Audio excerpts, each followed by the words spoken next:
So if you've been to a chiropractor's office or an osteopath's office, you've probably seen a chart like this, or you may have something like this up at the school. And the idea is that there are centers along the spine, and there's nerve connections to the organs. And if something happens to one of these centers, it affects the organs, right? That's the concept. You got a subluxation complex, they'll call it, or an osteopath would say an osteopathic lesion or something. So something happens to one of these centers, and the impulse from that center to an organ causes disease because there's a lack of impulse or maybe too much impulse because you can overstimulate. See, that's another, it's not just a lack of impulse, it could be an overstimulated, hyper-facilitated segment which produces too much impulse to an organ, and that can throw it out of balance. This is central to the Cayce readings, and boy is it controversial. This is extremely controversial. In doing our research at Meridian, we've spent quite a bit of time in the literature and working on our own just to come to terms with this because it's so central to the readings over and over and over.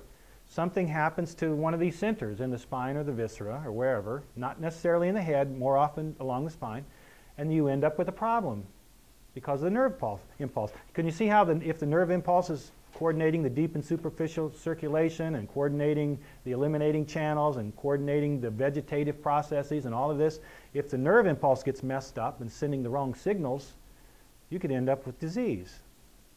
Okay, that's called somatic dysfunction and somatovisceral reflexes from the soma, from the vertebra, wherever, to these organs.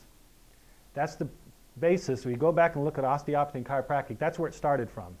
That you could treat systemic disease, not just musculoskeletal pain, back pain. Now it's recognized for that now. You got back pain, go to a chiropractor, an osteopath, yes. I mean, for a while even that was contention. That was, the medical doctors tried to put the chiropractors out of business back in the 80s, and it went all the way to the Supreme Court. And the chiropractors won the right to treat, largely based on their research on back pain. That yes, when we do this, it helps back pain. Therefore, we have a right to practice. You can't put us out of business. But to take the next step and say, when you treat the back, that you might affect the heart, the liver, the kidneys, the stomach, the intestines, you know, on and on, these other organs, see all the other organs there, that you can influence any of these organs, and that if you have something wrong with your spine, that it can cause disease of those organs, and you can treat the spine and treat that disease, that is really controversial.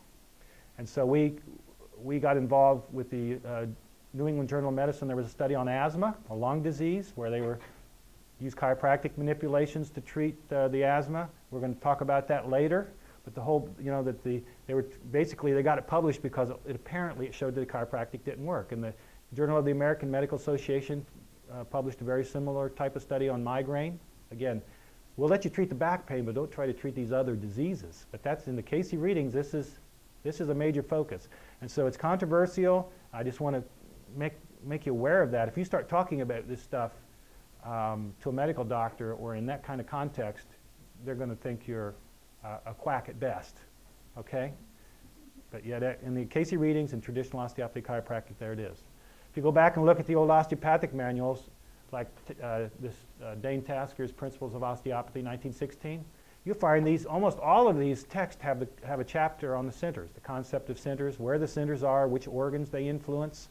So here we have the 8th, 9th, and 10th thoracic with the liver drawn in and the spleen over there, showing these are the centers for those organs, and exactly where it is on the spine. So they were, again, it's intrinsic to their system, right at the heart of their system, that you could treat almost any disease if you know how to work these centers, and particularly the circulation. One of the differences between traditional chiropractic and osteopathy is that the chiropractors were paying much more attention to the nerves, and the osteopaths, the early osteopaths, saying, yes, the nerves are important, but it's when the nerves affect the circulation, that's when it really, you start talking about pathology. A.T. Still, the founder of osteopathy, said, disease begins at the point where the circulation to the tissue becomes disturbed. That's the point of disease. You can have other things going on before that, leading up to that, but the actual disease, when the blood fails to bring in the nutrients and cleanse the waste, that's the point where the disease process starts. So he said the rule of the artery is supreme, whereas Palmer, the founder of chiropractic, the rule of the nerve.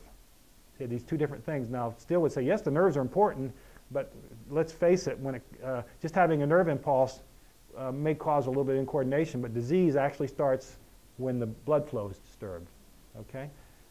And so they would approach it from the nerves and the circulation, but these were all led back to the centers.